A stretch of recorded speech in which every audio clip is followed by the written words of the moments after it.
Hello, I'm Dave. And I'm Rob. And welcome to another episode of our Alternate Galaxy series. This time we are focused on Andor Season 2. Yes, here we are. We did Andor Season 1. Gosh, that must be like 2022 or something we did that one, Dave. It must be. For those people who have subscribed to our podcast due to the Doctor Who hot takes, and this is the next thing on your feed, thank you very much for sticking with us. We hope you do continue to stick with us. And this is, of course, an irregular side thing that we do as part of the Doctor Who show. We talk about stuff in other galaxies that we think Doctor Who fans may well be watching and enjoy. Yeah. I should say right from the start, Rob, we are, of course, talking about a series that has a lot of twists, a lot of turns, a lot of revelations. Mm-hmm. So we will be talking spoilers pretty much from off the bat. So if you have not finished Andor Season 2 yet and you want to go in unspoiled, and listeners, you want to go in unspoiled, trust me. Yeah. Please pause us, please go finish, and then please come back. And also just be aware, look, we will be talking about all other Star Wars up to and including Andor, so we will be making passing references to things like The Mandalorian or the Obi-Wan Kenobi show or the movies, whatever the case may be. So just be aware, we're not going to say spoilers every time we mention something that's happened. We're just going to assume you are either up to date with the Star Wars or not worried about spoilers. Yeah, that's it. Rob, this has been a big deal, this show. I think it's worth noting right off the bat that this has not just been a show that's made a bit of a ripple in sci-fi terms generally, but seems to have made a bigger ripple than that. I've got a couple of notes here to start with, just to say, Andor Season 2 breaks the Rotten Tomatoes record with a 96% score, which is the highest for any Star Wars project that they have on Rotten Tomatoes. Mm-hmm. That's huge. That is huge. And also, Andor has made history on IMDb, becoming the first TV series to have 5 consecutive episodes rated 9.5 or higher. This was done by the final 5 episodes of the second season. Yeah. And look, people sit out there saying, oh, everyone just hates Disney Star Wars and they just talk it down because it's Disney Star Wars and all of this. And this is the clear proof that that's not the case. If Disney Star Wars produces something of quality, and it did with The Mandalorian Season 1 and probably Season 2 of Mandalorian as well. Yeah, definitely Season 2. People will like it. People will rate it well. It's not just people hating it because it's Disney Star Wars. I wish people would stop throwing that argument up just because they might like something like, say, The Acolyte, that a lot of people don't like, and that's reflected in the way it's hated in the fandom and the scores it gets and all of that.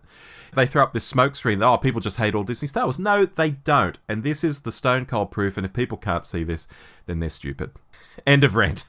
Yeah, look, I did check out, and if you go to individual episodes of Star Wars series, the top 6 have got 5 episodes of Andor in there, and it is the series finale of Season 2 of The Mandalorian that rounds out the 6. There you go. The one where Luke Skywalker shows up. The one where CGI Luke Skywalker shows up, yes, yeah. Which I'll be talking about right towards the end of this podcast. Rob, obviously a lot of people out there like it. What are your overall thoughts about this season going into it?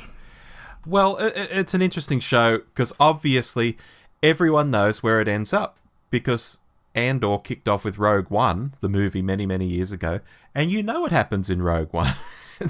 Cassian Andor gets wiped out when the Death Star shoots its big laser at a planet and he dies with his companion Jyn Erso. So you know where it's all going. So it's one of those films, much like Revenge of the Sith, where you know by the end of it Anakin Skywalker will be Darth Vader, and it'll probably be the result of him fighting in a lava-strewn volcano and all of this. Yeah, at the end of Titanic, you know the Titanic's going to sink. Precisely. You know the destination, but it's how do we get there and what's the story along the way and all of that stuff. And I was curious to see where they'd go with this, because obviously Andor was originally mapped out to be 5 seasons, and then they realised for budgetary reasons, and and Diego Luna sort of jokes that he would have just been too old by the time they had filmed another 4 seasons of it, that they compacted 4 seasons down into 1 season. And every 3 episodes would be a year in the timeline, taking us from basically 4 before the Battle of Yavin to basically the Battle of Yavin, which is where Rogue One is happening. Yeah. Yeah, I said when we did our review of Season 1 of Andor that of all the Star Wars shows that were mooted and listed, this was the one where I was like, Andor, really? That guy? He gets his own show? Like, I like Rogue One. I think Rogue One's awesome, but you give him that guy his own show? Like, he's not Obi-Wan Kenobi and he's not a Mandalorian. This didn't make sense. But it turned out to be the one that I actually ended up being most excited for and most enjoyed. Yeah. And I think we both loved Andor Season 1. We've both been anticipating Andor Season 2. I did walk in with a certain amount of trepidation because I had built up Andor Season 1 so much in my mind that I was worried Season 2 couldn't live up to it. Mm-hmm.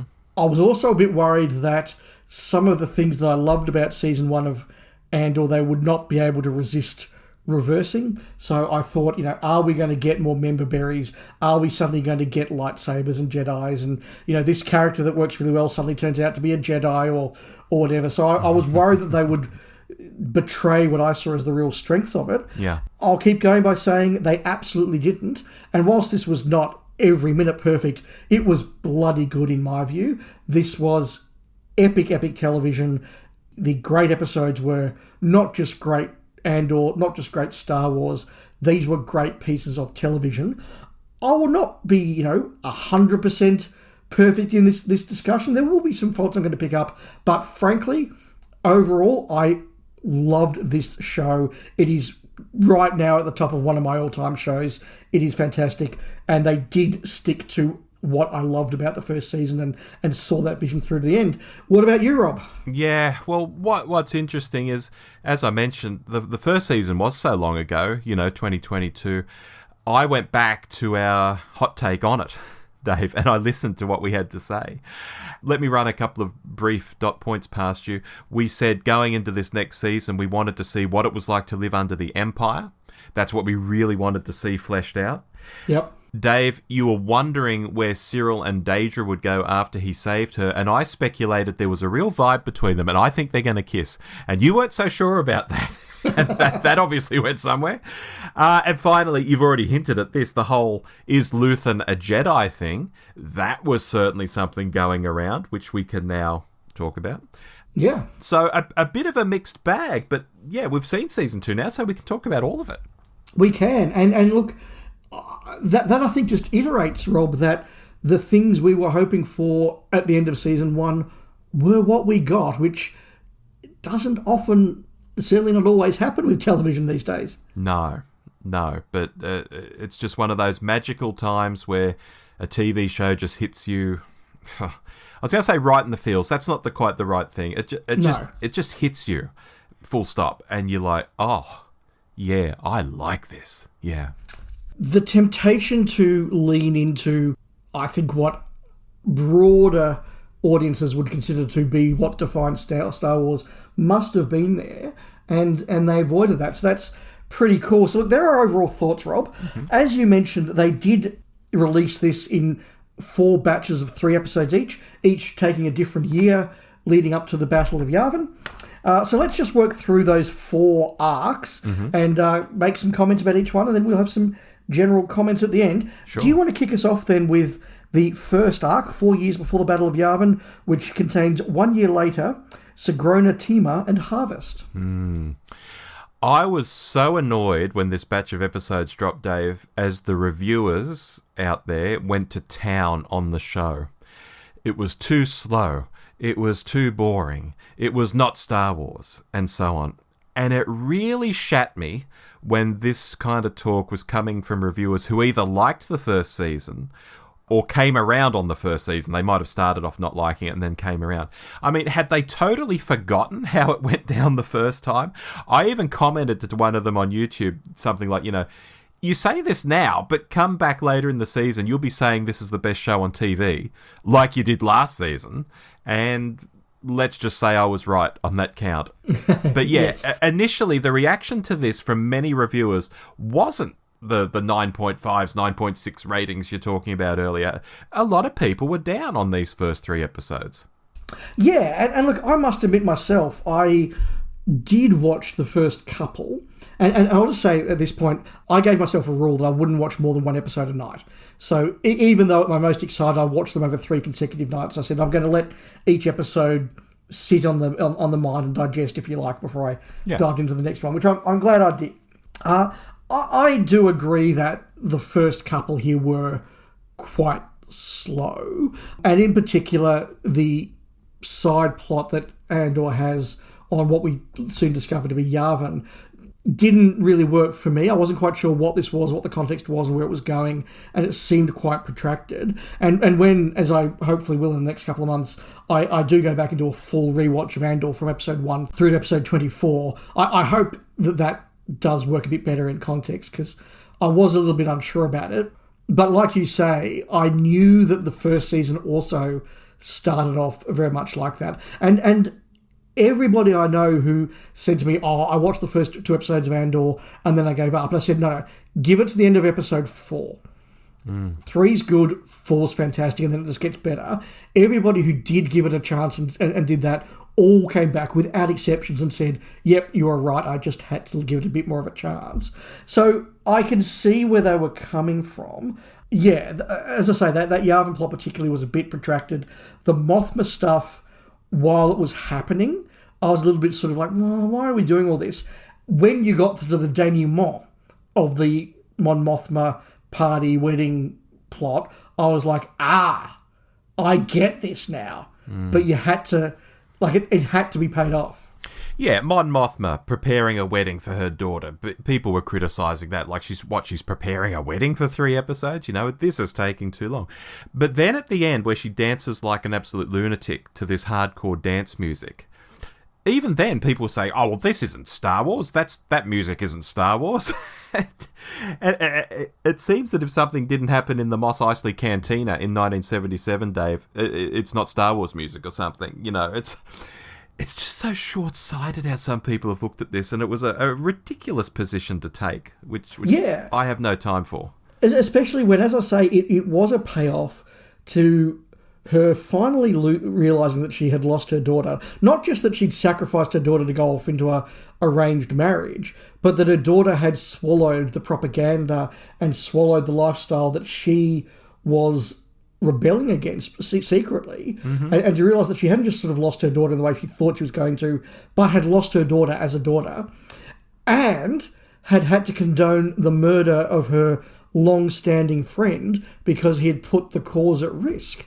And the way that she deals with those 2 horrible moments, I think, was just epic. And whilst, yes, I did have some doubt leading up to it, when it paid off and we got to that dance scene, I was like, yeah, this is a payoff. Yeah, she dobs in her childhood pal, Tay Colmer, into Luthen, and next thing, Belinda Chandra from Doctor Who shows up to drive him away to his death.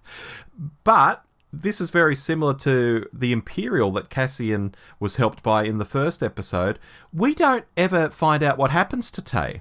No. We know it's not going to be anything good, but when the next 3 episodes start, it's a year later. This is all water under the bridge. And that's the same as at the start of this season where Cassian's on a mission to steal a TIE Avenger. He's helped by that Imperial, but we don't know what happens to her after that. Does she get busted? Does she get found out? Does she get executed for helping a rebel? We never know. And this is a theme that comes up a lot in the series because of its structure. Things are left unsaid in these 3-episode bites, and then when we come back, it's a year later, and they don't go backwards. They only go forwards. And that's a really interesting thing with this series.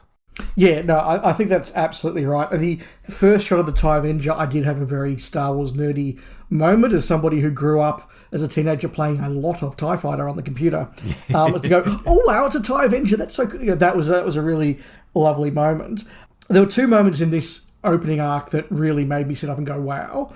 The second was the end of episode 2, where having done all this stuff with these sort of strange rebel sort of hot type people, Andor finally escapes, he takes off, and you realise he's been on Yavin the whole time. Yeah. That was the moment I've gone, oh wow, okay, now I know where this is going and I'm now ready for the next bit. That's really cool. The other first one was when we see Krennic for the first time, and they're literally doing the Wannsee Conference, which was the conference that the Nazis held to map out their final solution to the Jewish question. That is a fascinating piece of history, a horrible piece of history. I have been to the house where the Wannsee Conference was held. One of my favourite movies is the movie Conspiracy, starring Kenneth Branagh and Stanley Tucci, about that conference. But to see Star Wars referencing that. And it didn't need to have any overt moments. It was just the way they were speaking and the way they were plotting out this evil. I just thought, they're doing Vansi. Yeah. They're doing Nazis. This is really clever and really cool, but just so well done. And to make sure it wasn't just me, I did go onto X and just did a search for the word Vansi. And yes, there were a whole bunch of people going, wow, Andor's doing Vansi. Yeah. I mean, did you have 1940s propaganda movie on your bingo card for this season, Dave? No. I can almost empathise with the This Isn't Star Wars crew when that came on, because it felt so wildly out of place, because they were showing this so blatantly like a 1940s propaganda film. But then the way it played out, and in the context of the meeting they were having, because that conference was basically, you know, we've pushed this many Jewish people out of Germany. Going forward now, we've got to up the ante and start sending them to camps. And here we had Krennic saying, you know, we're going to mine for this mineral and we're going to have to displace people. And when it's raised about the numbers and how they're going to be able to do this, the penny drops and you know where they're going with this. And it was like, oh, wow.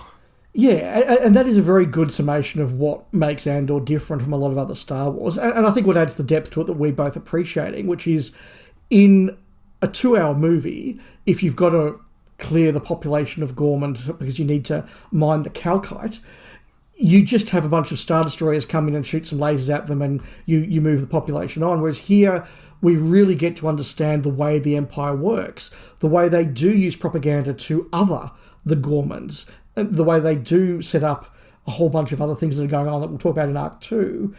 And just that ruthlessness is really on show. I think it's really effective and frankly more evil and interesting to me than a bunch of space lasers. Yeah. Meanwhile, all the segments that happen on Mina Rael had me having flashbacks to Rebel Moon, which is the Zack Snyder Netflix piece, which largely takes place on an agricultural planet and has an empire show up and menace the locals. So I sort of had PTSD over that, seeing that happen. It's actually amazing how much parts of the story mirror each other. But between when this was being filmed and written and such, I don't see how it can be anything more than a coincidence. But what's really wild, Dave, is, of course, Rebel Moon was originally Zack Snyder writing a Star Wars piece that he pitched to Lucasfilm, and they rejected it. Oh, right. Yeah, and then we have this chunk of Andor that's quite similar in some ways to Rebel Moon. And a big aspect of this section of the piece is, of course, I think we've got to talk about the assault scene. Yep. Where Bix is menaced and kills the officer that's trying to abuse her. This was another This Isn't Star Wars moment for some people. And I just find it so frustrating that, you know, some people have just watched the original trilogy a million times and have decided that Star Wars is a PG universe and nothing like this assault could ever happen there, because we didn't see it in the original trilogy, so it just doesn't happen. You know, it's such a strange mindset. I even said to some of them at the time, hey, you know Han Solo smuggles spice. That's a thing in the Star Wars films. Drugs are a thing. Now, just because you don't see someone snorting a big line off the bar at the Mos Eisley Cantina doesn't mean it wasn't happening. You know, so if you go and show someone using spice in a Star Wars show in the future, that's fine. You know, it's the lack of imagination people have when they come to criticise Andor that's just astounding. Yeah, I certainly saw a lot of that feedback, or some of that feedback, and I did have some sympathy for the people who said, well, hang on, the franchise is doing stuff like Skeleton Crew, which is clearly aimed at kids, and there's also that Baby Jedi series, whatever it's called, that I know my nieces have watched. And so I do have a little bit of sympathy for you're actively, as a franchise, trying to hook in kids, and then you do this. It's not a stupid or an unreasonable position. I do think, though, that in the end, like Doctor Who, that can do the Sarah Jane Adventures and Torchwood, a franchise can do stories pitched differently in different ages. So I do understand that. And look, I think that scene was very uncomfortable to watch because it was done so real. But the whole point of the Empire is about powerlessness, and that you are, at the end of the day, how much you think you're free and living your life, you are at the end of the day powerless and under the whims of the Empire. And if they want to change your life, they want you to be conscripted, or they want to take your resources from you, or they're going to destroy your planet to mine calcite, they can. And the most powerful one-on-one example of powerlessness is sexual assault. Yeah. And so I got the analogy that they were doing there, and they did pull back before it got more than implied, and they did allow Bix to not just resist but to kill the perpetrator. Yeah. So I think they'd landed just the right side of the line there. But for me, it was an effective moment of this is everything wrong with the Empire summed up in a one-on-one interaction. Yeah, and it's possibly because it did make people feel uncomfortable that they wanted to say this isn't Star Wars, whereas I think this absolutely can happen in the Star Wars universe, as you've just enunciated. Yeah, and it was, I think, a one example that was then sort of built on in other ways. They didn't sort of lean into this as the theme for the episode. So I think it just landed just the right thing there. And yes, there was some argy-bargy over it when it dropped, but it wasn't like sort of weeks and weeks later people going, oh, but don't forget this. I think people understood what it was doing eventually and moved on, or they gave up on the series, which is fair enough. Yeah, exactly. And just finally, you mentioned the guys on Yavin, the Maya Pay Brigade, as they were called. I thought that was great. I got that instantly, that we're on Yavin, they're going to be the seeds of the rebellion. It's trying to show us how hopeless the rebellion was at first, that there were these kids shooting at each other and doing rock, paper, scissors to settle disputes, and just really a mess. And in 4 years' time, at the Battle of Yavin, they were actually quite a decent military force. Again, went zooming over people's heads. They're like, oh, those rebel guys were hopeless. That was so stupid. It was like, yeah, that was there for a reason. This is called storytelling, folks. Yeah, it's character development, yes. Yes. Yeah, no, that's yeah. As I said, I'm looking forward to going back and watching that arc again with the knowledge of how it all ended up. So I think it'll land very different, even though it was a bit slow and at the time. And yeah, as I said, there were moments of why they're doing this at the time, but I think it all came together. That brings us to arc number 2, which includes Ever Been to Gorman? I Have Friends Everywhere, and What a Festive Evening. Yes. This really starts to set up, I think, what we were looking for in the season, which is what life is like under the Empire. Yeah. And it was very weird to see Syril off doing just another job and sort of living almost like a 1950s sitcom in a way, which does, I think, wrong foot you as a viewer. You're going, why am I suddenly watching I Love Lucy or something? Like, this is really weird. But again, that, you know, it all pays off. If they were doing Vancy in Arc 1, Rob, they were doing the French Resistance in Arc 2. Yeah. The locals on Gorman, I felt, were almost too on the nose. Like, literally getting in French actors, speaking with French accents in a made-up language that sounds French. Some of them, Dave, are even wearing berets. Yeah. And they're starting a resistance to the Empire. It's like, I get it. I'm sympathetic to this. I know swathes of Star Wars aren't dissimilar in the way they do this stuff. You know, the Empire is kind of modelled on the Nazis. I get it. But we were really going up to the limit here. Rather than making them, I don't know, analogous to Mexicans forming a resistance against the Nazis, or the Irish, or the Vietnamese, or something that didn't actually happen in real life. You do it in Andor and suddenly it could be something different. Vietnamese versus Nazis, that's interesting. But doing the French versus the Nazis, look, it works, and I'm sure we'll talk about how great these episodes are coming up. I'm not trying to downplay that. But it just felt, oh, we're almost on the nose here, Dave. That was my reaction to it. Yeah, I said a few moments ago that the Vancy analogy works so well because it was clear without being obvious. This was very clear and a bit obvious. Yeah. But it wasn't an English-speaking culture, which is unusual for television, and so I give it credit for that. You're right, it could have been Spanish or Mexican or Vietnamese or something, but, you know, people don't do French all the time, or if they do, it's hello, and that's, you know, a whole different kettle of fish. So I respected it, and look, even if that framing was a little bit obvious, to again show a resistance movement forming over time was, I think, really, really interesting, because we have this sort of image of the Nazis came in, they occupied France, and the resistance was switched on. And that's obviously not how it works. People have to form a resistance. They have to join a resistance. We get to see them deciding whether they can trust people to come and join their resistance. We get the ones who are like, we've got everything we need, let's go and attack them now. And the ones who are like, oh, sounds dangerous. Let's wait. Which are very human instincts. I mean, we all want to think that if we were living under the Nazis in occupied Europe, we would be brave resistance fighters, when there's every chance we would just be sitting there going, oh, if I just keep my head down, I'll get through this. Yeah, like they're hanging people in the town square. Do I want to be hung up? Yeah. No, I don't. Yeah, and even if you were brave enough to join the resistance, would be like, let's just wait till we're really, really sure. Like, we have to rush into this dangerous thing. So I like that. And then when you add Andor into that mix, where he's, several stages of rebellion further down the path, and just sees these guys as just useless, I think is a really interesting dynamic that I wasn't expecting. Yeah, and the different personalities that are in there too, including one personality that will get Belinda Chandra killed. That's really great world building, and all of Gorman was fleshed out here. We saw it in the propaganda video, like what Gorman was all about and what their stock and trade is, and why they're famous around the galaxy. But here we actually were on the ground, we're seeing it, and it was just like, yes, this.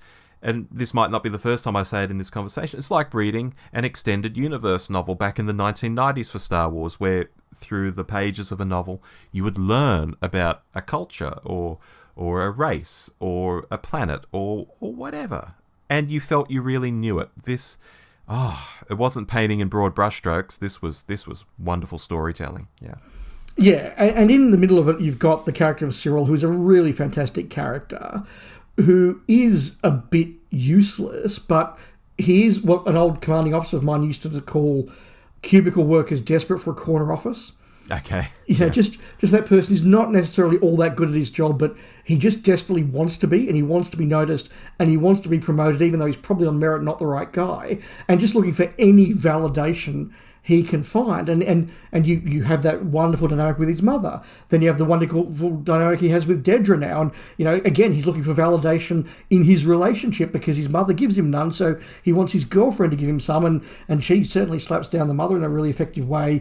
He takes a promotion that he doesn't get on merit. He gets because nobody else wants that job because it's over on Gorman, which propaganda says is really terrible. He's like, no, I've got a promotion. I'm in charge of the floor. They're like, yeah, not because you're good, because nobody else wants it. Yeah, and worth noting here, you talk about his mother. Let's rewind briefly to at the end of the first season, Syril and Dedra, what's going on there? And here, they're in a relationship. That was very surprising. Yeah, and even though they are both horrible television villains, there's something very chilling about two horrible TV villains coming home from work, coming home from their job, killing people and helping advance the cause of the Empire, and are just like, oh yes, my mum's coming over for dinner tonight. Just it is that sort of that reminder that, as wicked as the Nazis were, or the Pol Pot regime was, or etc., every evil regime we've had in human history, these people all went home to their families and just were normal people doing horrible things. And yeah, it was a really interesting dynamic, but added to because the dynamic between Dedra and the mother and Syril allowed some comic relief in a fairly non-funny series. Yeah, the mother is quite a good character, I've got to admit, yeah. The Saw Gerrera plot, Rob, what did you make of that? Saw Gerrera is a character I've never particularly liked. Yeah. Like, even going back to Rogue One, it was like, I don't really get this character, what's going on? And Saw has subsequently popped up in novels that I've consumed recently and so on. He's in a number of the animated cartoons and such. So he's a character I sort of understand more now, but I found his stuff sort of the least interesting. I know why it's there. He's at the more extreme end of rebellion, and it's showing that there are different ways to rebel, just as the Maya Pay Brigade were bloody hopeless on Yavin. There are groups that are off doing their own thing who are quite competent and very good at what they do. So that's interesting. But as a part of the overall story, Saw is probably my least interesting part of Andor, really. Yeah, mine too. I said in the Arc 1 discussion that there were plots that I didn't really understand as they were unfolding, but understood with hindsight once I saw the payoff. The Saw plot, look, yes, I know that it's talking about, as you say, different ways to rebel, and that they're sort of doing their own thing and not linking with the Rebel Alliance, which is a problem for the Rebel Alliance. I sort of get all that, but even as it unfolded, I'm not quite sure where this is going. Yes, the moment where he shoots the guy you think he's not going to shoot is a nice moment. I get that. But even at the end of it, I was sort of like, I don't understand what this was all about and why he's done this and why the other guy's done this. And I'm sort of a bit lost. And again, maybe on rewatch I will appreciate it more. But of all the aspects of the entire series, this is the one I've just gone, no, I'm not quite sure why this was there other than a very generic point. Yeah, I just think they wanted the character in there to sort of give some tie-in to Rogue One, honestly. Yeah, look, I think that's probably right. In contrast, though, Rob, I need to mention the party scene. Now, This is the moment when they have to remove the bug that Luthen and Kleya have planted, and they have to do it under the nose of Director Krennic. They can't just sneak in and do it. You know, this isn't another TV show where it's, we'll just, Mission Impossible style, just sneak into this house and remove the bug. It's like, well, no, we've got to get in there. We've got to do it during a party where no one's going to notice. We've got to get it out. And it is rare for me that I have felt the sheer tension, if not terror, of a situation that I have, because you genuinely don't know if they're going to pull this off, because this is not your normal TV series. You know that characters can die. Yeah. So although it was unlikely that Luthen and Kleya would be killed at this point, or Lonnie would be killed at this point, it was not impossible. And just the way it was acted and directed, I was sitting bolt upright in my seat going, oh my God, oh my God, oh my God, oh my God. Look, it was really, really good.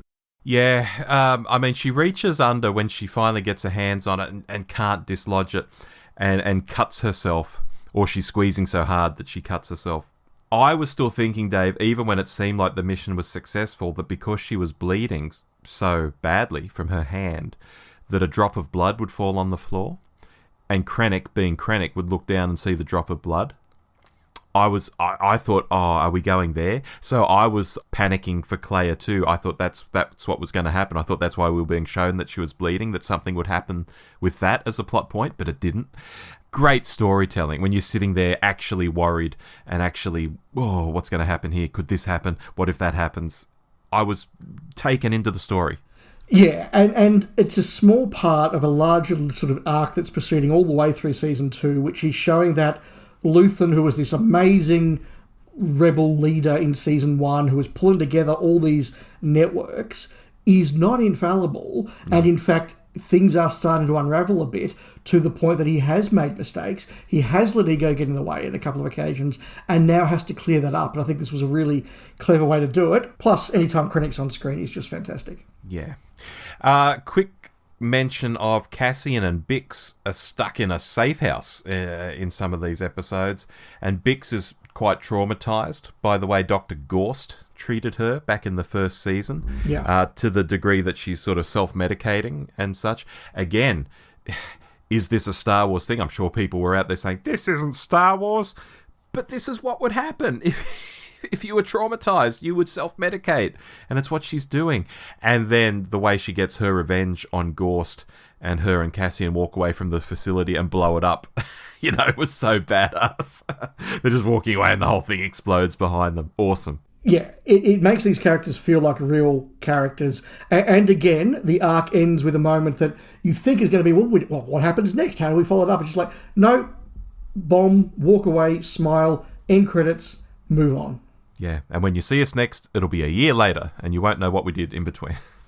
Which takes us on to Arc 3, Messenger, Who Are You? And Welcome to the Rebellion. My God, Rob. My God. Yeah. I don't think it's controversial, Dave, to say that this bunch of 3 episodes are probably pretty much everyone's favourites. I'll go out on a limb there, and I don't think it's a very long limb. No. As the whole Gorman situation reaches this crescendo, and Syril can't believe what he's been part of, even though he knows what the Empire's about, but he still can't believe this is happening. He's always just wanted to do a really good job, and and something he's believed in 100% is now ripping into its own people, and he's shell-shocked and choking out Dedra before he goes into the Fireflight. I'm talking about one specific part of these 3 episodes, but you see a side of him in this arc that might have always been there, but now it's awakened. And his fight with Cassian is brutal. It's a great fight scene, actually. And then the whole, "Who are you?" from Cassian. And Syril's complete surprise at that just before he gets shot in the head. Wow. But there is much more in these episodes to flesh out. But I just honed in on what I think everyone would say about these 3 episodes. That's what they would remember. That's what they would love. This is the arc. Yeah, look, episode 8, which is Who Are You, which is, of course, the Gorman Massacre, I will happily say that this is an example of not just good Andor, not just good Star Wars, but this is fantastic television in any series, in any way, shape or form. I watched that utterly transfixed, and when that episode ended, I just sat there through all 4 or 5 minutes of the closing credits, just looking at the screen, trying to take in what I had just seen. It was absolutely traumatizing, absolutely effective, and just absolutely terrifying, because you know what's happening. You know that the Empire has set them up. You know that the Empire wants them to be the fall guys to say, look, there's a rebellion and they're all ungrateful bastards, and now we had a reason to go in and clear the place out. You know what's going to happen, and you can't stop it. No. And you feel the helplessness that I think is a big part of this series. And I want to pick up on a few things you said there, Rob, but a couple of little examples I just want to mention of the terror of it all. When you see hundreds of TIE fighters in space, that's cool. When you see one TIE fighter flying over a crowd, that's terrifying. And I think it was just like I said when we saw that one TIE fighter in, I think it's episode 4 of the first season, and just the noise comes over and there's just that oppressiveness of it. The same thing here. A couple of TIE fighters you go past just go, oh, that's a bit scary. And stormtroopers who, like, I've never been a big fan of Star Wars stormtroopers. They look a little bit silly in their shiny white armour and everybody knows the jokes. Suddenly when the stormtroopers pop up here in the square, you're like, It's on. It's full on. And then the execution of it, watching people die, watching the unsung nature in which they die. Death in these things is not hero moments. It's quick and it's nasty and it's undignified. And we saw that. And one moment that I picked out that was really important, and somebody at work who's just finished watching it, when we were discussing it, also completely picked up without me mentioning, was when one of the characters gets thrown by the droid across the floor. And now I watched this the same week I saw Thunderbolts, the latest Marvel movie. Right. Which is full, like most Marvel movies are, of people being thrown around the floors and thrown across rooms, and then they just, and they get up and walk. And so we're kind of preconditioned to, that's all just how it works. To see someone just sort of thrown across a square and they land, boom, lights out. Just the life shattered from them. And you go, this is real. Oh, I know, Dave. And to go back to your comment on stormtroopers, many years ago, more than 10 years ago, I was part of the 501st Legion, the costuming group that does Imperial costuming. I didn't know that. Did you not know that? No. Oh, okay. And I did a very good Imperial officer in black. All black, because the Imperial officers in black are the army officers, essentially. You think of the Navy officers are in the olive, the army officers are in the black, which made sense because we had a lot of stormtroopers in the group. And when you would go to events, you'd be in the back room or wherever you might be getting changed and see all these guys doing stormtroopers in their body stockings and and whatever. And it'd just be Dylan or Dave or any of my mates in the 501st. And, they'd be all joking and say, we'll get a beer afterwards. Yeah, that'll be great, But then the armour would come on, the bucket would go down, like the helmet would come down. And you'd stand there and think, these guys look properly impressive. And as long as they weren't talking about getting a beer later or something that broke the illusion, they were quite stunning. And you would go out and walk around, a country fair or wherever we might be doing the costuming, or a hospital visit or whatever. And you could tell people's reactions to it when you would talk to them. Their backs would almost stiffen, and they'd take you very seriously, because I didn't have a bucket on, being the officer. And I thought, these costumes have a power. There is a symbolism here. It's really extraordinary. And when you actually costume it and see the public's reaction to it, some people are very taken aback by it, even in real life, even knowing you're just some guy, and the Empire isn't real. It's still the look of the thing. So, yeah, I get where you're coming from. Sorry, I went down a bit of a rabbit hole there, but I thought it was fun to throw in. No, look, I think that's absolutely right. It was a terrifying scene. You mentioned Syril and his end, and I think that was perfectly played. The guy who sort of happened to dance around the edges and sort of play spy games and all the rest of it, suddenly realising that he's going to be partly responsible for the massacre of hundreds. And Rob, we see school children in there. Yeah. Yep. We see school children in there. This is horrible.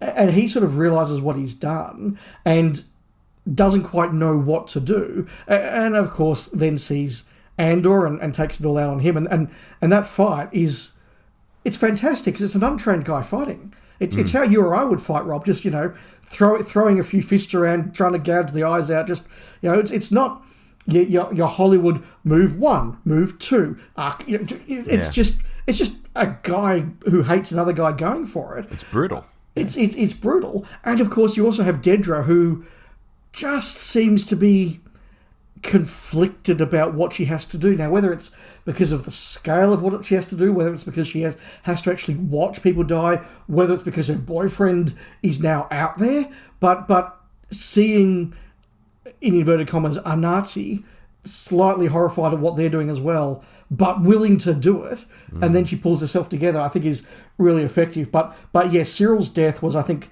the first big one of the season that makes you go, yeah, okay, they are starting to knock off our beloved characters, and if he can go, anyone who we haven't seen in Rogue One can go. Yeah. Did you think Cassian might have got his shot away on Dedra? Like, he got her in his sights a couple of times, but then she would walk away, when she was up on the balcony. Did you think that might have happened? Yeah, I generally thought it could have gone either way, yes. Yeah, or at least he would have got a shot on her, maybe hit her in the shoulder or something and spun her around, but she survived. Or I was thinking he would have got a shot on her somehow. Yeah, I genuinely was open to it. And the fact that, as I say, unless the characters in Rogue One, we know that they can die, means that, unlike other series where you're like, look, I know they've got a contract for 12 episodes, so it's not happening. You're like, it could happen. So it is genuine tension. Yeah. Who Are You, of course, also gives the backstory of how Cassian meets K2SO. Yes. The robot who's in Rogue One. This was one of my few negatives from the story, Dave, although it didn't turn out to be much of a negative in the end, but I'll try and explain. When we see the group of droids, like K2SO, and one of them is looking at Cassian really oddly, I turned to my wife and said, and that's how I met K2SO. and then we had the whole Cassian runs him over and deactivates him, takes him back to the base. And I kept saying, leave it there, leave it there, leave it there. For a show that just likes to hint at things and not explain things. Let the fans put it together that, there's K2SO. But, of course, when we get to the final batch of stories, the final arc, they do use K2SO a lot. So I could see in hindsight why they wanted to show him getting picked up, rebuilt, reprogrammed, because they need to use him in the next arc. But at first I was like, oh, they're not being subtle with this. I wish they were being more subtle. But there was a reason they weren't more subtle. Yeah, I don't disagree with that. I will note that there is a future generation of viewers who may well watch Andor and then Rogue One. Sure. So maybe without the Rogue One context it would be needed. But look, I see what you're saying. Should we move on to Welcome to the Rebellion? Yes, because that has Mon delivering that barnstormer of a speech in the Senate, which is huge. Yeah, absolutely. So look, as somebody who works as a Senate staffer, I was personally identifying with a couple of characters in this one. What would I do if this happened, which made it a little bit more unusually personal for me in a Star Wars universe. Sure. This was another belter of an episode because it mixed in the way that Andor does that high-level politics of Mothma giving a speech and really being the first senator to come out and denounce Palpatine as the Emperor, with the action-adventure of Star Wars and Cassian having to get her out of there, with all the stuff going on with Bail Organa and his entourage as well, it worked really effectively and kind of ends in that moment where Andor shoots Mon Mothma's chauffeur, and suddenly for her, it is welcome to the rebellion. It is not all nice parties and embezzlement and ideology and speeches. It's real and it's nasty and people die. Yeah, people have to get their hands dirty. She never has had to. Yes, and suddenly she does, and that's really, really effective. Yeah, the look on Genevieve O'Reilly's face when he does that just sells it. She is truly shocked to see someone killed. It might be the first time she's seen someone killed. I don't know. Well, I think it very well could be, yes. Yeah. What did you make of the Bail Organa plot here? I still couldn't get past the fact that Benjamin Bratt was playing Jimmy Smits instead of Bail Organa. I was like, why couldn't we have just had Jimmy Smits here?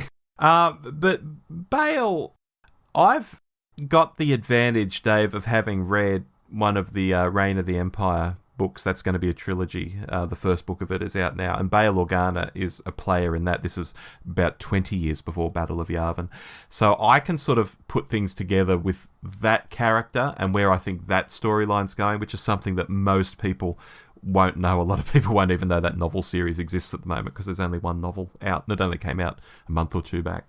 So I was kind of okay with it because I kind of understand Bail's character, but for people who just know him from, say, the prequel movies, yeah, maybe it's confusing. I don't know.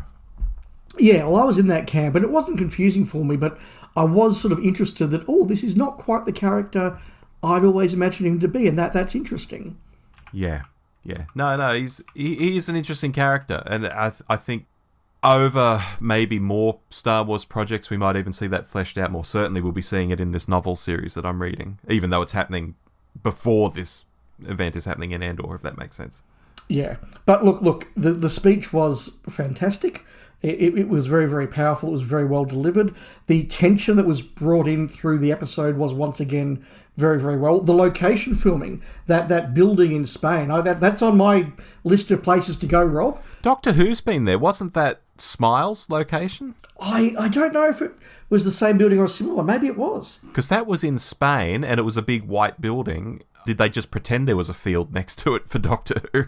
I don't know. Maybe. No, but look, but all of the criticisms that fans have had over a number of years of different Disney shows just using the volume and saying, it's not as good as it could be on location. Look, the evidence is here, ladies and gentlemen. Going out to location, as Andor has done, just does add some depth to it. And the location they used for the Senate building was fantastic. But in there, lots of lovely little Easter eggs, lots of lovely little gems. I love the way that during the escape, as the Imperial spy is shown to be not very good at their job and a bit panicky, a bit out of their depth, and that's the mistake that allows Andor to eventually get Mon Mothma out of there. There's a throwaway line from the ISB guys where they say, I hope Lonnie's agent knows what they're doing. And you realise that it was Lonnie, the undercover Luthen spy, who's put the incompetent agent on the job, knowing there's a better chance of them messing it up. Clever stuff. Just quickly to rewind on locations too. Back in the first arc, when they're going to the wedding, they're walking up this hill towards Mon Mothma's house, or her estate. That looks like somewhere in the Pyrenees. I'm not sure where they filmed it, but it looked amazing. So an example of not so much architecture, but just a real-world location they were in there. And it looked marvellous. So yes, agree on that point. No, totally. We end then with Arc 4, Make It Stop, Who Else Knows, and Jeddah Kyber Urso. Rob, what's your big takeaway from the final arc? Some really cool stuff happens in these episodes, but I still think the previous three really take the cake for the emotion, the action, the visuals, the music, and all of that. But these episodes are no slouch. Yeah. The first episode alone has Dedra finally catch up with Luthen. And one of my favourite lines in the series where she asks him if all the merchandise in the store is real. You know this bit, Dave? Yes. And he says, Only 2 pieces of questionable providence in the gallery. Any guesses? That's obviously they're the 2 pieces of questionable providence. That's beautiful writing. Then his suicide attempt, Kleya needing to go to the hospital to finish off the job. And we not only see how resourceful and badass Kleya is, but we start getting all these flashbacks to her youth. And I don't think it sells the idea enough that she really hates Luthen.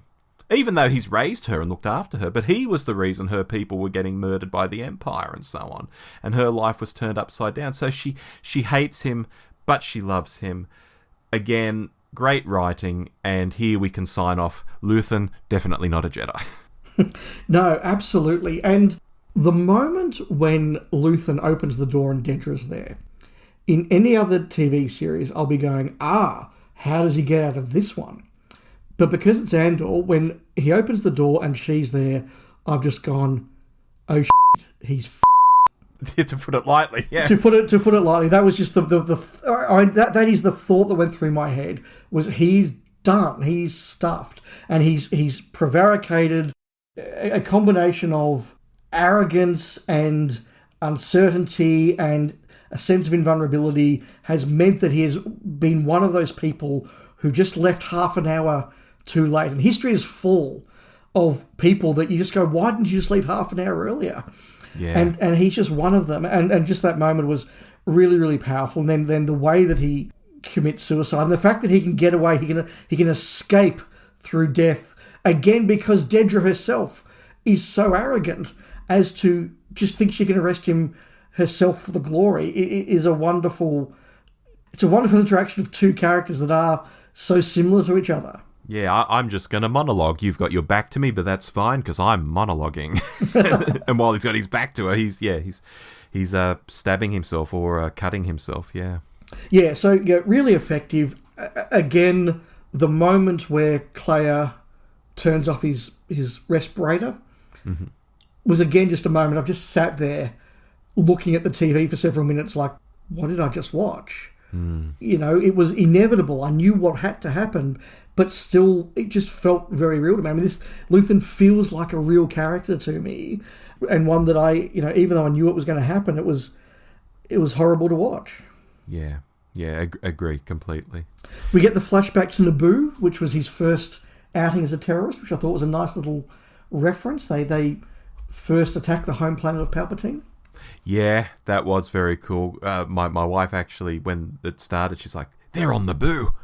I was like, oh yeah, you're right. And again, just fleshing out the Star Wars universe, even going to a place we've seen in a couple of movies. Naboo certainly is in Phantom Menace a lot, but we also see it in the other films. But just to see it used like this, it's like, yes, Naboo is part of this universe. We can go back there at different times.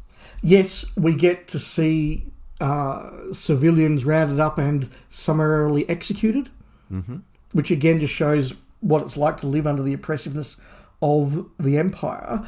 Can we talk about Lonnie for a moment here, Rob? Please. The scene where Lonnie finally starts the whole Death Star destruction off by tipping off Luthen what he knows about this project is so significant to the Star Wars story, but so small and ordinary. Well, it will never be remembered or known because Luthen dies with the idea, so although the concept of they're building a Death Star, it's very bad, you've got to do this stuff, the minutiae, it came from a man called Lonnie, I think will already be lost even in the days and weeks after this event. Someone somewhere will know that Luthen had an agent. Correct. Yes. But that's all. But not his name, or that he had a family, or that Luthen killed him on a park bench. Yeah. And he will just get lost to time, even though he did something that kicked off something so monumental. Yeah. Yeah, and that moment when Luthen says to him, do you want the quick way or the safe way? Yes. I had real reminders to my favourite episode of Blake 7, Rumours of Death, where Avon has captured the Federation's top interrogator and they've teleported down to an underground cavern, and Avon says, if you tell me what I want to know, I'll give you a way out. And after the guy gives in and tells Avon what he wants to know, Avon throws a gun at his feet before teleporting out and says, "That's your way out." Yeah, wow. And this was the same thing when he says, "Do you want the quick way out?" Yes. And then we realise what the quick way out actually is. And this is a guy who has really put himself in danger. Yeah. Really. I mean, he's Lonnie's the character that gets the "what have I sacrificed" speech delivered to him, and then you look at what he has sacrificed, and it's just a wonderful payoff. Yeah, absolutely. The second episode, Dave, has the interrogation of Dedra after she's arrested, and Krennic is just chewing the scenery there. It's bloody great. Yeah. You can see how she's actually done some really good legwork and some really good detective work, but that big overstep was trying to arrest Luthen without backup. Well, she had backup outside, no backup in the room. And she almost pulled it off, but now in the wake of all that's happened, she looks as bad as being a potential rebel agent. And so it all just comes crashing down. She still proves useful, though, when she tells the other Imperial agent how Kleya might be found. She's right about that, too. Dedra is a very effective officer in so many ways, but it all just comes crashing down for her here. Yeah, that's a really, really cool moment. And just that sign of, even before the Death Star's blown up, the way that the Imperials and the officers and the investigators and all these different parts of it just don't quite trust each other, and it's just all... They're all just starting to eat each other's faces. Just shows how difficult this empire is to manage. But yes, the moment when Mendelsohn puts his finger on Dedra's head, which was apparently improvised, wasn't unscripted, it's just a wonderful performance. I mean, it's a wonderful character. I mean, let's keep going with Partagaz as well, who has been seen as this very efficient, on top of it, head of the ISB. Yeah. And again, he's just made one mistake. And that moment where Partagaz and Krennic are talking to each other as old friends, you know, they probably served together somewhere or went to the academy together, and they've probably had a drink together here and there. And just that, you know, I can't help you. I can't save you. You know, it just feels like two humans who are watching things unfold. And then the scene where I really started to feel some emotions in the last episode, when we started to hear Nemik's manifesto read out, and Partagaz is listening to that, and again, it's not implicitly clear what he's thinking, but my takeaway was that he's realised that what he's dedicated his life to is going to implode, and before it does, if it does, it's going to destroy him. I just think was an incredibly powerful scene. And look, I love Nemik, and it was lovely to hear his voice again. Yeah, Partagaz is your Nazi in 1943 who's maybe thinking, gee, 1939 was great. We were just rolling up the map and taking over countries, and it was really fantastic. But I can't see this ending well for us now that, you know, America's come into the war, now that this is happening, now that we're being pushed back here and there. Just realising that you can start this stuff off and be horrible for a while, but it's not gonna last. Yeah, and something's messed up and someone needs to be blamed, and it's going to be him. And the understated nature of the scene where his colleague comes in and says, "We've come for you," and he says, "Give us a minute." Yeah. And you just see the blaster, the door shuts, and then when the trooper sort of wants to go inside and his friend just has a very, very subtle, just, "Wait one moment." Yeah. So cleverly done and just so understated. It's really, really good. Yeah, I mean, talk about giving someone a gun, you know, there's your way out. I know it was Partagaz's own gun, but, you know what I mean. Something that was not understated, K2SO's rescue. Yeah, in the third episode, extracting Kleya from Coruscant. Yes. Yeah, nice. Very nice, actually. I thought this is fun. It was in a very bleak set of episodes, and let's face it, a very bleak series. Some not light entertainment, that would be wrong, because, you know, at the end of the day, he's using another guy's body as a body shield. Yes. It's that cool kind of nasty, that sort of, you know, Pulp Fiction, Reservoir Dogs kind of like, get into it. It's that kind of nasty. Yeah, he's knocking people off bridges and such, and yeah. you know, yeah. Are you with us? No. Yeah. Great character. Great character. Which takes us all to the very last scene, Rob, where Andor convinces them to follow up the lead, and we have now put everybody into the positions they need to be in for Rogue One pretty perfectly. Yeah, and we learned that Bix is having a child, and of course the internet went a bit crazy, like, who's the child? Is the child someone we'll know? And I'm like, no, that would be horrible. That's not the point. Exactly. Yeah. Watching Andor stride with confidence off to Rogue One, knowing how that is going to end, was very effectively done. The cleverness and the wonder of the direction of that last scene, where Bix with the child in the wheat field with the sun coming through the clouds, is an exact, and I've seen people line these up on videos, shot for shot, an exact mirror of Andor and Jyn Erso standing there as the Death Star effect kills them. Just absolutely perfect. I thought that was... It didn't need to be a big fanfare type ending. It was just sending our characters where they know they're going to go in a really emotional way. And again, as it finished, I'm just sitting there just letting the theme wash over me, just going, wow, that was really powerful. That was really effective. And not wanting to skip through it and just think, I'm just going to let this happen. And then a couple of minutes in, you just hear the key change and you're like, that's not, is it? Is it? And suddenly they're playing the Star Wars theme. Yeah. And you're just going, that's it. This is telling you that this series is now going to switch gears and we're moving into the whole big arc, and you can almost feel it changing gear in that moment. But it was just a wonderful moment to go, yeah, this is Star Wars. Yeah. People took care with this show. It's just beautiful. I don't know when I'll watch it again, Dave. You know, we talk about all these great scenes, but I don't know when I'll watch it again because it's still just sitting in my head, and I'm not sure if I just want to rewatch it anytime soon. Yeah, look, I'm going to give it a few months, and then I do want to watch the whole thing in one go from start to finish. Mm-hmm. And I'm very keen to do that. But you're right, this is not a show that you put on for comfort viewing. No. So, yeah. A couple of general thoughts on things we hadn't covered, Rob. Yeah. This does what a lot of shows set out to do really, really well in terms of being a very modern show. I think it's worthwhile pointing out that at the end of this show, we have 5 really strong female leaders of the rebellion who have made a difference in this universe. And at no point do we have any sense of, look at our awesome female characters. No. We've just had awesome female characters. Mm-hmm.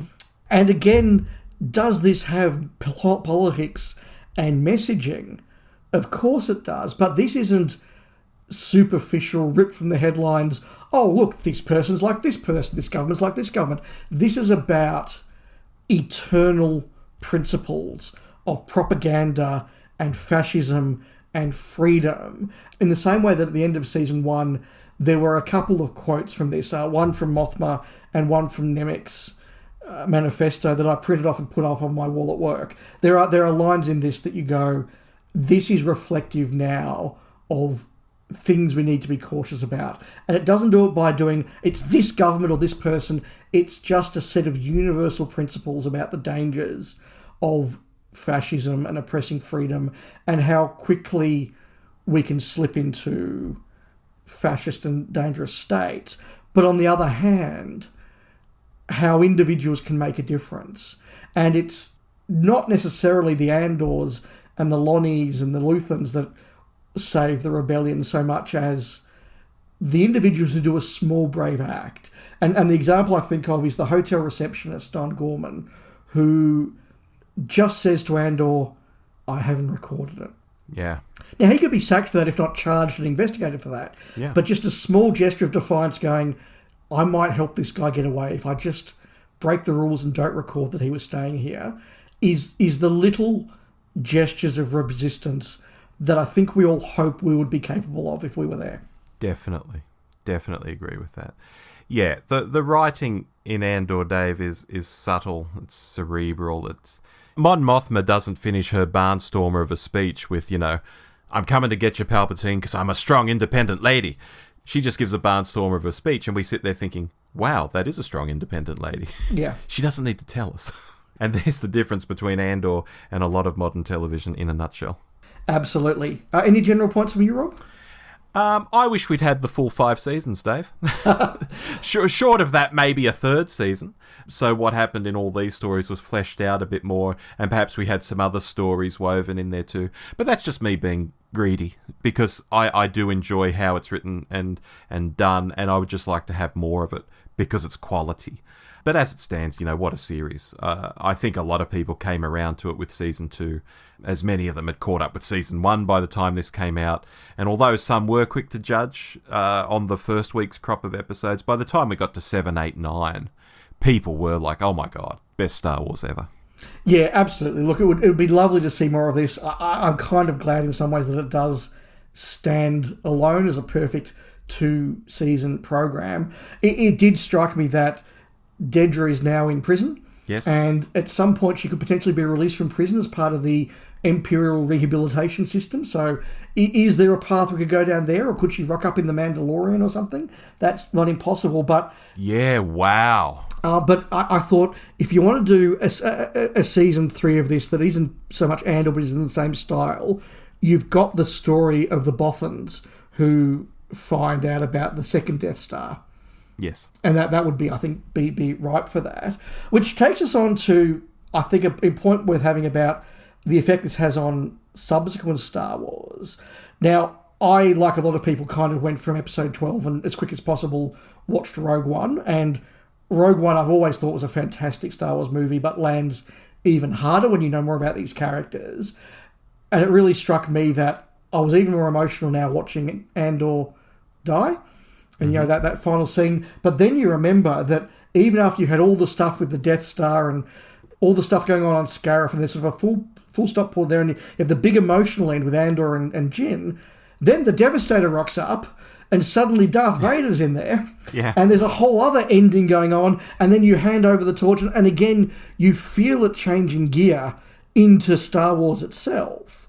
And I was struck watching Andor that you really couldn't put Vader or Palpatine in this. They would feel just a little bit too super-villainy, comic booky to really work. And is that a fault in the series? But you feel the gear change during Rogue One. And so by the end of that, you have reached a point where you can have Star Wars, which is the fun, swashbuckling 1977 movie. Yeah. Look, I mean, Rogue One is not a perfect film. And Michael French, a friend of the show from Retroblasting, has done a video recently actually dissecting it almost scene for scene and actually pulling out a lot of the TV spots and things that were made for Rogue One that had footage in them that weren't actually included in the final film, and sort of piecing together what the original angle of the film was and what it became with the reshoots when Tony Gilroy, who made Andor, sort of came on board to help finish the film. That's a very fascinating video for anyone out there. Okay. But broadly, yeah, when you talk of people like the Emperor, that's all you need, because it's more the idea of the Emperor. I think when Krennic says, if the Emperor hears about, anyone stuffing up this plan, he'll deal with it personally, sort of thing. That's more threatening than the Emperor coming on and actually saying that himself. Yeah, absolutely. The other thing that this series does do with the rest of Star Wars is it really hurt the sequel movies in my mind, because we could have the debate, and we did when they came out, whether they're good movies or not, whatever. But the idea that we've just spent 24 hours watching people sacrifice themselves and be brave and fearless to form this rebellion that ends the Empire, and then we get to episode 7, it's just like, no, they're back. Yeah, they're back. Who cares? First Order's back. Yeah, First Order's back. Who cares? And I contrast that. And look, I've gone 70 minutes without mentioning Timothy Zahn's Heir to the Empire trilogy, which must be a record for me in the Star Wars chat, Rob.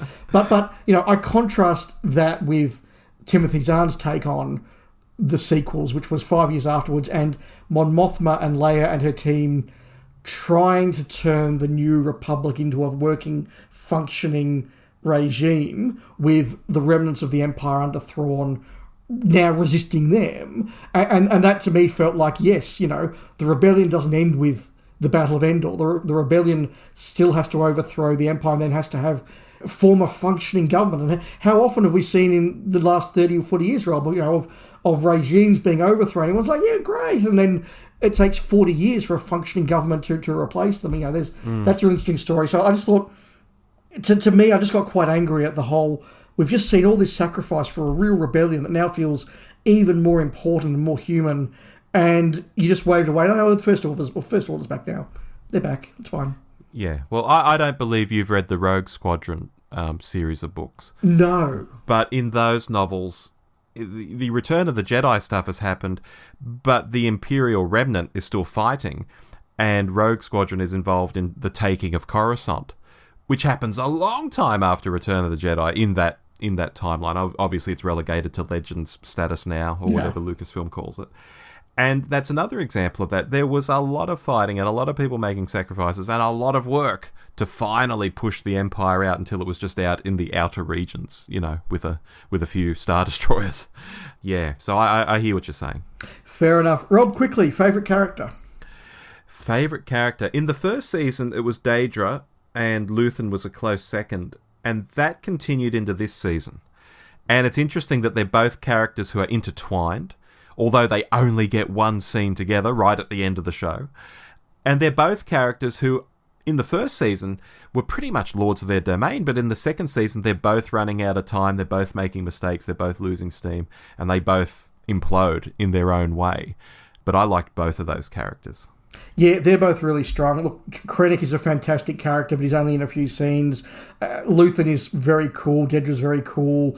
But I'm going to say Syril, because I just think that is one of the most fascinating, weird, wonderful characters I've seen on TV. It just went in a whole way I didn't expect, and then his ending was perfect. Yeah, great character too. But yeah, so many good characters. Look, favourite episode, I've put it down here, Rob. Are we both going to say episode 8? It's cliche, but yeah, who are you? We get to the climax of the Gorman story. We've got the Gore protesting. They're singing, Dave.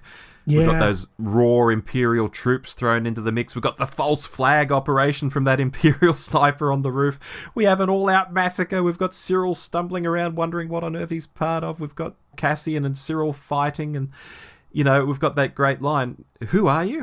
Yeah. We've got Dedra failing, we've got the KX series droids introduced. There's so much there, and it's so beautifully shot, yes. The final note we have in our run sheet, Rob, is lessons for Doctor Who. Now, I've got a couple of points to make, but any from you first? I got one pretty big point, that it's people care about good writing, and it's not just annoying YouTubers who bleat about it and quote-unquote haters who talk about it. That's always what people talk about. They say, it needed better writing. And they say, well, that's just someone being a hater. It's a real actual thing. People like good stories. Who would have thunk it? People like stuff that hangs together and makes sense.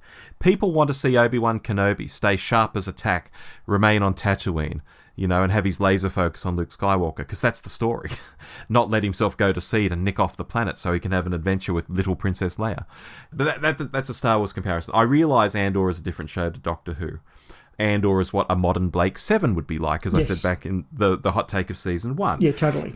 Andor isn't meant to look like what Doctor Who should be, but stories are eternal. And getting stories right, sitting around a writer's room, thrashing this stuff out, having hard conversations, all of it results in better stories than people, RTD, getting too high on the smell of their own farts and thinking anything they write is genius and the way they see the world and the things that interest them are the only things the Doctor Who audience craves. With the absolute spectacular implosion of the RTD2 era, we can see that, again, it's not just YouTubers, it's not just haters, it's the broader audience who's not enamored with his take on Doctor Who or life in general. People want good stories. It's very simple. Here endeth my rant. Yeah, look, we are recording this 3 days after the season finale of RTD's second series with Trudy Gatwa went out. Now, if you haven't seen that and you don't want to be spoiled, go forward 30 seconds. 3, 2, 1. That, of course, included the return of the Rani, the return of Omega, and finally the return of Billy Piper.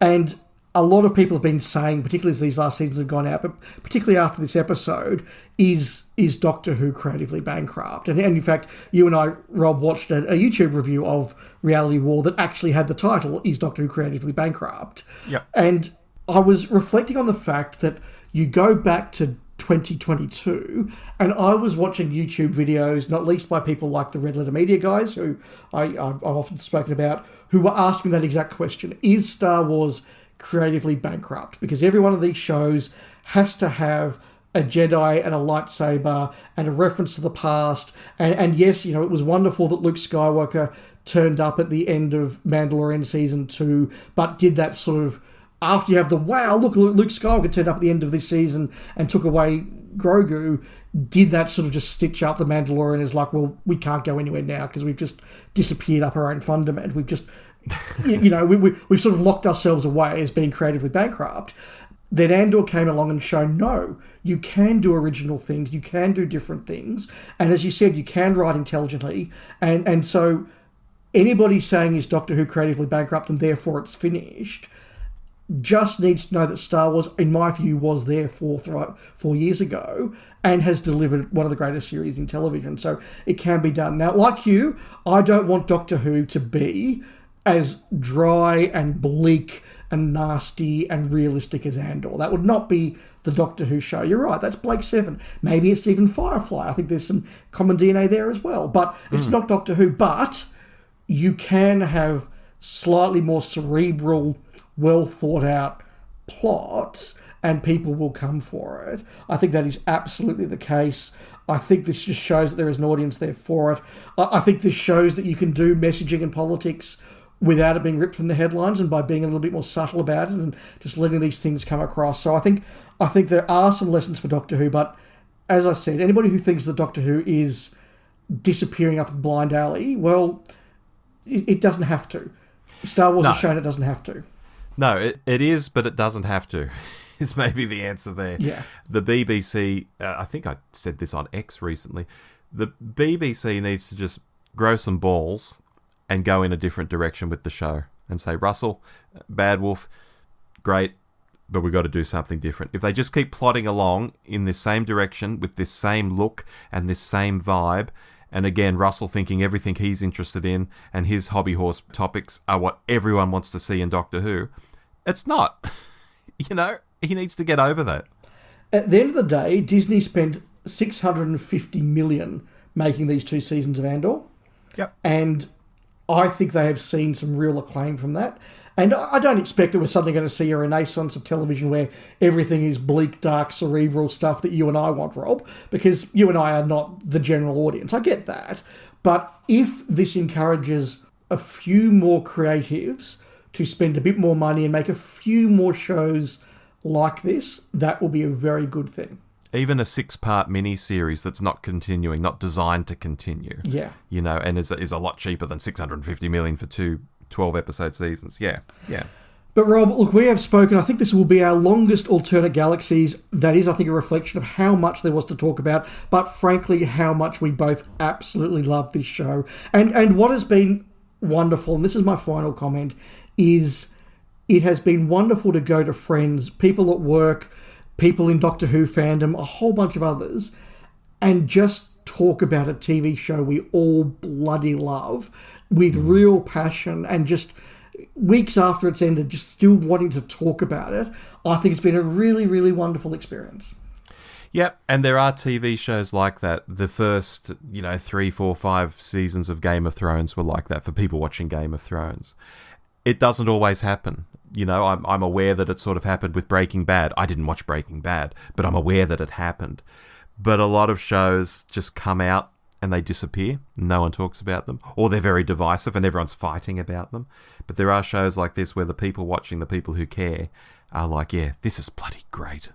Absolutely. So thank you everyone for tuning into our episode about Andor Season 2. We will be back over the course of June with a Genitatis about the Ribos operation. We'll have a list makers of top 5 Devo stories, and we'll be back at the end of the month with our Doctor Who Show monthly episode, which will be our cold take looking back at Series 2 of the Gatwa era. Our alternate galaxies will be back in a sporadic fashion. Our next topic, Rob, we're planning to be the never-ending story. Mm-hmm. So when we have a chance to watch and record that, we will do that. But look, I've had a ball talking about this, Rob. I hope the listeners have enjoyed listening to it. Me too, and I'm sure we'll get some nice feedback on this. Please write in, guys. Please write in. But until then, I've been Dave. And I've been Rob. May the Force be with you. Always.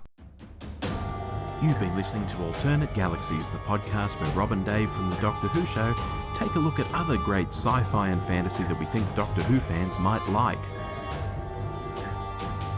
You can reach us at hello@thedwshow.net, on Twitter @thedwshow, or on Facebook /thedwshow. Alternate Galaxies is an irregular podcast, so stay tuned to the Doctor Who Show and other programs on our feed to know when the next episode's coming. Our theme music is called Wretched Destroyer and is by Kevin MacLeod. Find him at incompetech.com. Well, that's it for this episode. We hope you enjoyed the show, and we'll talk to you again soon. Bye-bye!